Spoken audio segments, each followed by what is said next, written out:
sou a professora Cleane e vou lecionar a disciplina de Geografia para o quarto ano do Colégio Emaús. Quarto ano, essa aula é uma aula de revisão para a prova de vocês, tá? Nós vamos rever os conceitos principais em relação ao relevo, as formas de relevo e também em relação à hidrografia, tá bem? Vamos começar então com relevo, entendendo o que é o relevo.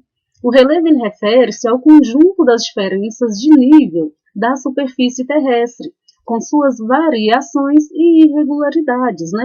Então, o relevo são essas diferenças de altitude, né?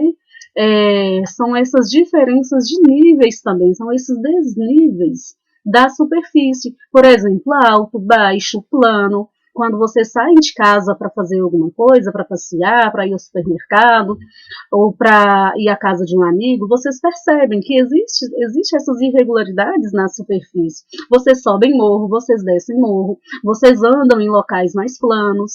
Isso é o relevo. Como a gente pode observar aqui nessas imagens. Nós temos a Chapada Diamantina, que é um relevo com uma altitude mais elevada, né? É uma formação planáltica, inclusive. Nós temos a planície do Rio Amazonas, que é uma região mais plana, rebaixada.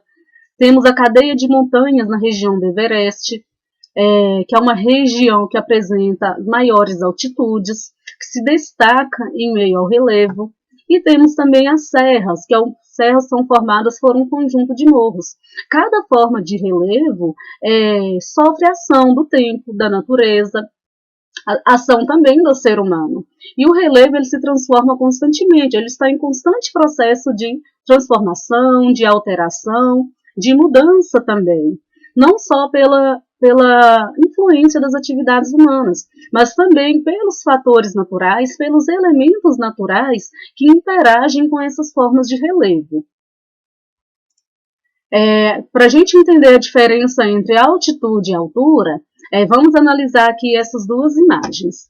Nós temos aqui, claro que hipoteticamente, tá? A altitude não é essa aqui de 4 metros, é só para ilustrar o que é a altitude. Para a gente pensar na altitude, a gente tem que considerar sempre como base o nível do mar, que está em altitude zero. Né? Ou seja, a gente tem que lembrar que quando a gente pensa na altitude, quando a gente pensa no relevo e na hidrografia, a água ela sai das regiões mais altas e escoa em direção às regiões mais baixas, né? Chegando ao nível do mar, a nível zero de altitude. Então, considerando a altitude do topo desta montanha aqui, gente, ela tem 4 metros de altitude. Ou seja, considerando a nível zero o nível do mar, a altitude. Da mesma maneira, essa imagem aqui da direita. Então, a altitude é a elevação de um terreno em relação ao nível do mar. Então, sempre quando a gente pensar na altitude, a gente tem que pensar a nível do mar. O que é diferente da altura. Porque a altura a gente pode pegar um ponto específico para medir qual que é a altura de um local ao outro, né? No sentido vertical. Por exemplo, aqui nós temos nível do mar, 0 km, e o topo da montanha, 4 km de altitude. Agora, quando a gente pensa a altura dessa montanha, em relação à sua base, ela tem 1 km de altura, tá bem? Nessa imagem aqui nós temos as principais formas de relevo, que são planície, planalto, depressão e montanha. A planície, gente, pode ser considerada como um local em construção, porque a planície constantemente ela está recebendo sedimentos das regiões mais altas, está recebendo material. Como assim? As regiões mais altas, elas sofrem com processo de desgaste, com processo de erosão, e esse material ele é transportado para as áreas mais baixas, para as planícies. Então, as planícies é uma região mais plana que recebe sedimentos, onde são depositados sedimentos, materiais, que são transportados pela água ou pelo vento. O planalto é uma elevação em relação ao seu entorno, né? Geralmente possui o topo aplanado, com algumas irregularidades e algumas variações. O planalto é uma área conhecida como uma área em destruição. Por quê? Predominam aqui no Planalto processos erosivos, desgaste do material, desgaste do solo, desgaste da rocha. Quem que faz este desgaste? A ação da chuva, a ação do vento.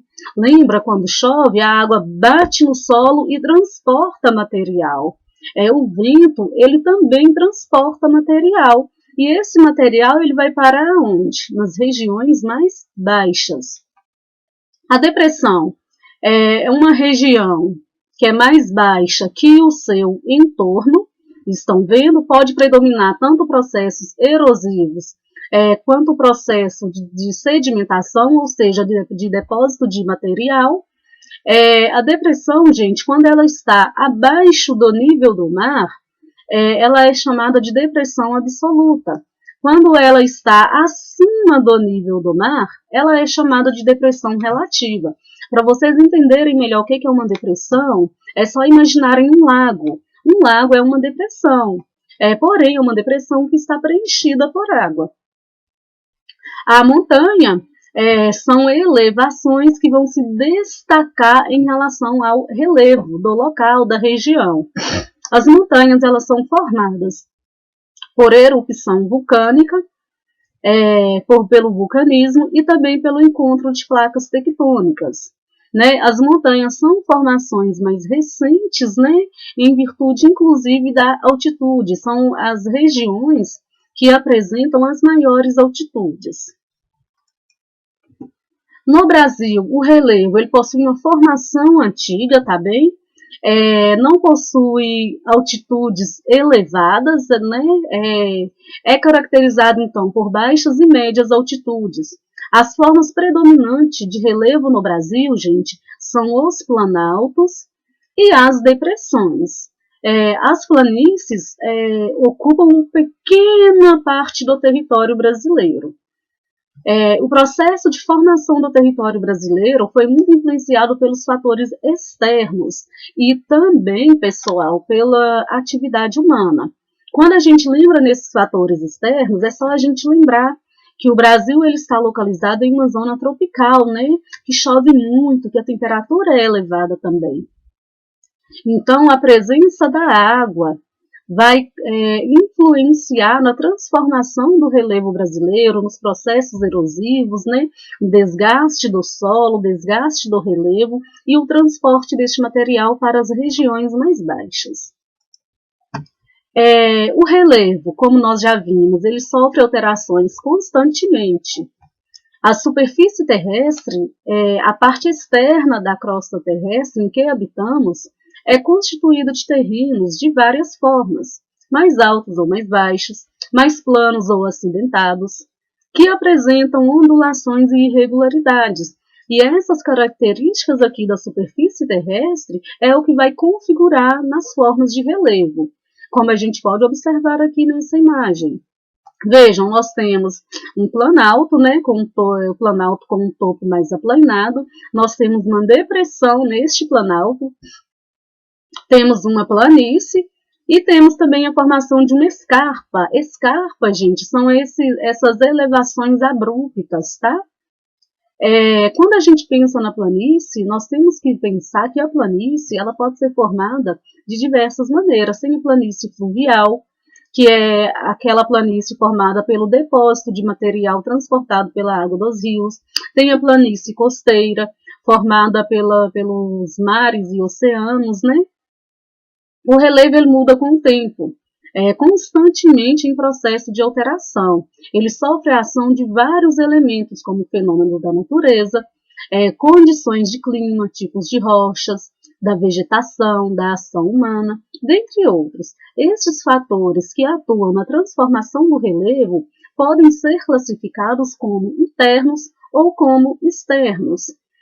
Os agentes internos são provenientes do tectonismo, do movimento das placas tectônicas, lembrando que as placas tectônicas elas compõem a crosta terrestre, A gente tem que lembrar que a crosta terrestre ela não é contínua, não é uma superfície lisa e contínua, ela é fragmentada, e essa fragmentação são as placas tectônicas, que se movimentam sobre o manto, né? Elas estão se movimentando sobre o manto. Todo o calor do interior da Terra, toda a pressão do interior da Terra, faz com que o magma, que é o material que forma o manto da Terra, se movimente e acabe movimentando as placas tectônicas, acaba movimentando a crosta terrestre. E deste movimento, as placas tectônicas podem se chocar, podem se encontrar ou podem se afastar. Neste movimento de se chocar, de se afastar, dá origem e transforma as formas de relevo. Um outro fator também são os vulcões, as erupções vulcânicas. Né? O material que é expelido para fora do vulcão, a lava, ela se solidifica, ao se resfriar ela se solidifica e vai constituindo o relevo, vai configurando e alterando a forma de relevo. Dentre os agentes externos, são os agentes que agem por fora, tá? Internos são aqueles que agem de dentro para fora. E externos são aqueles que agem por fora, na superfície. Nós vamos ter a atuação do vento, nós vamos ter a atuação das geleiras, da chuva, dos seres vivos, dos rios, dos mares e oceanos. A ação da chuva, como nós já vimos, quando chove, a água, parte dessa água ela infiltra e parte dessa água escoa superficialmente. Quando parte dessa água escoa superficialmente, transporta material, transporta sedimentos.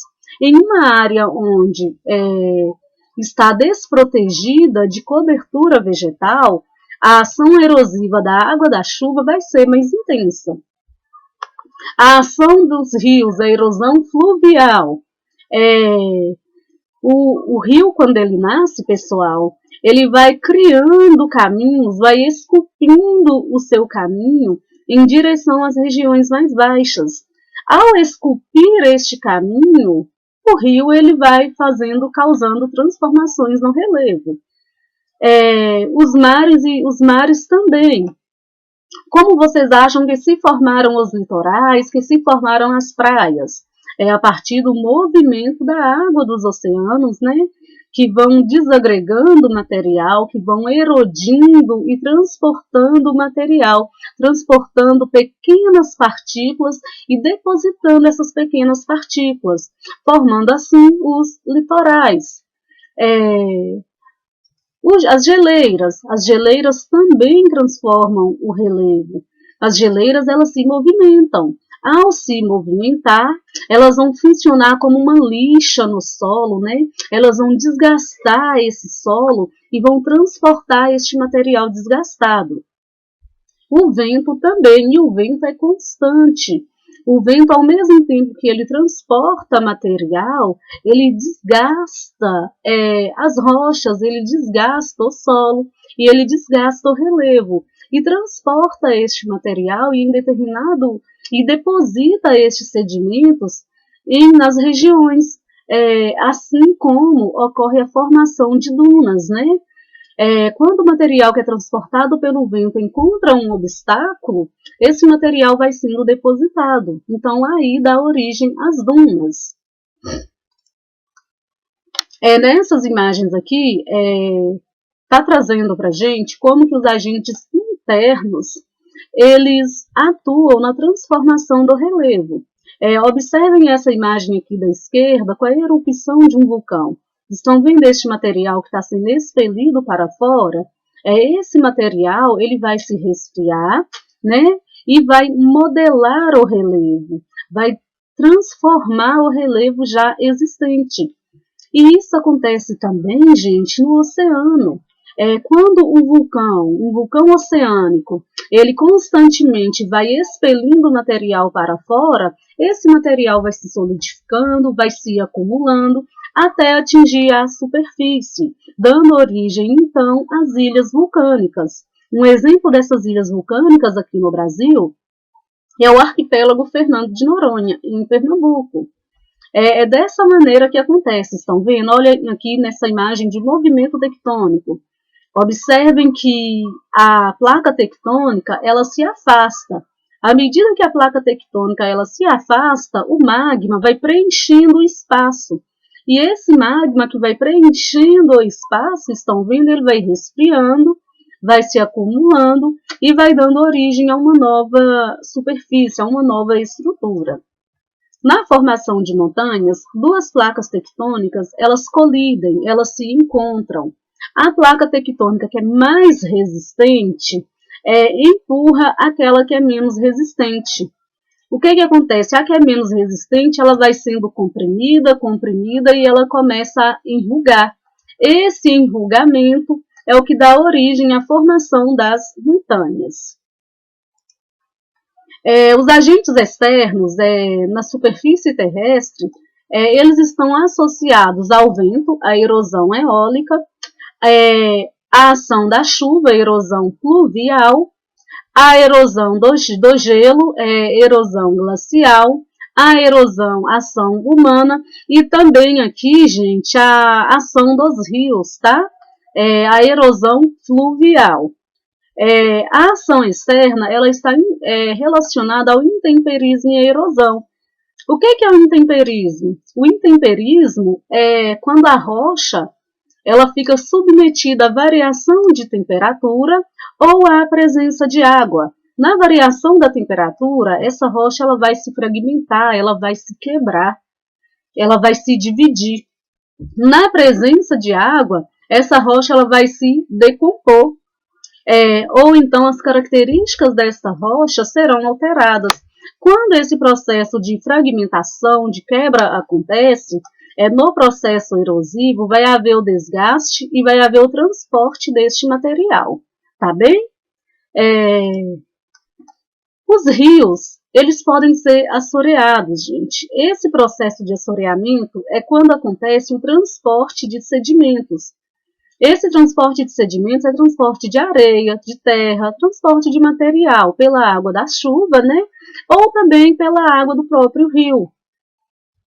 Esse processo ele pode ser intensificado quando falta mata ciliar na margem deste rio, para proteger este rio contra processos erosivos. Lembrando que erosão é quando há o desgaste do solo e o transporte deste material, o transporte de sedimentos. Quando falta a mata ciliar, como a gente está vendo aqui nessa imagem da esquerda, inclusive a água da chuva, quando bate nesse solo, também transporta material para dentro do rio. Então, o assoreamento é quando se formam bancos de areias, né, no leito deste rio, o que pode comprometer a capacidade hídrica, pode comprometer também o volume de água deste rio. Os seres humanos também interferem no relevo, se apropriando deste relevo para realizar construções que atendam às atividades humanas e também podem transformar o relevo completamente, fazendo aterros, retirando terra e levando para outro local.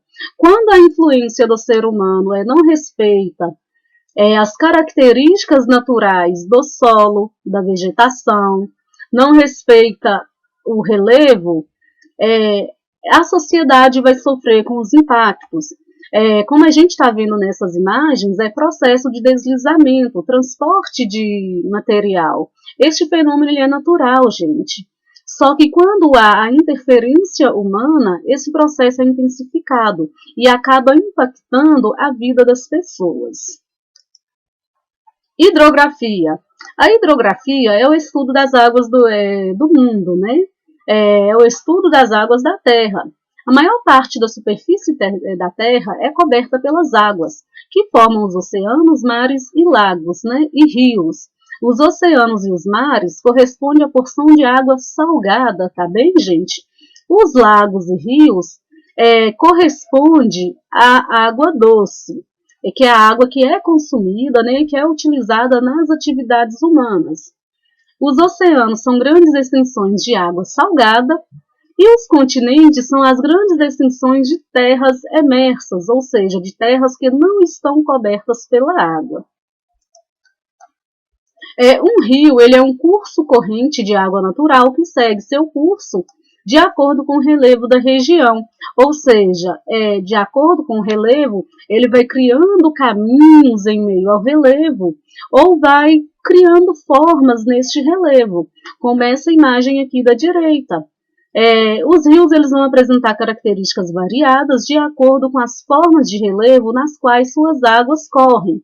Podem formar rios de planície, que são regiões mais planas, mais rebaixadas, ou podem formar rios de cachoeira, né, onde há um desnível no relevo.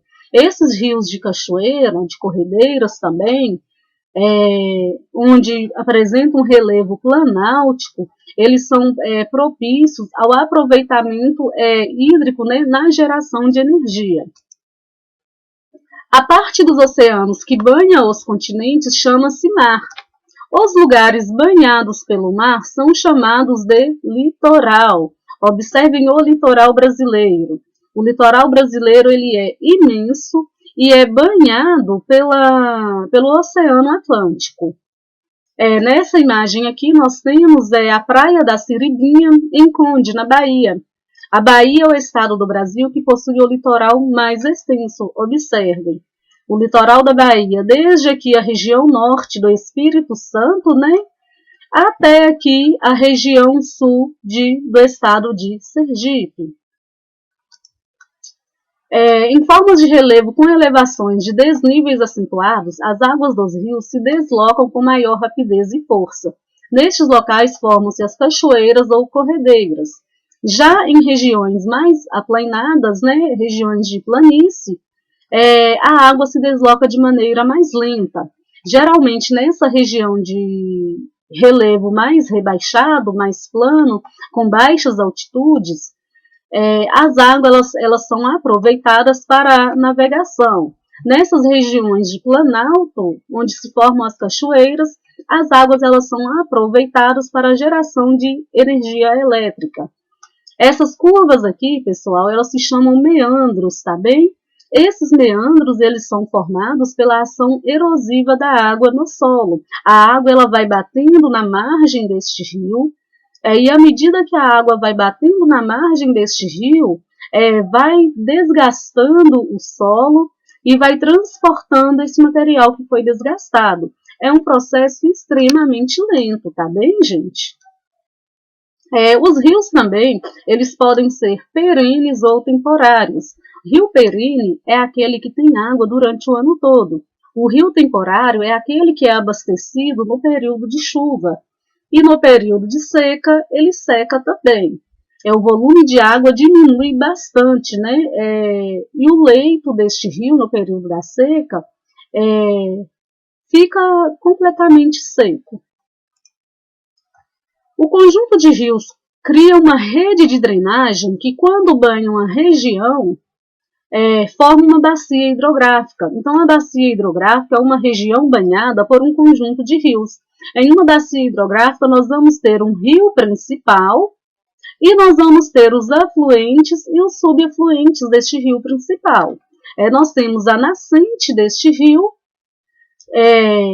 temos também a foz ou embocadura. A foz ou embocadura é onde o rio ele deságua. Pode ser um lago, pode ser um oceano, ou pode ser outro rio.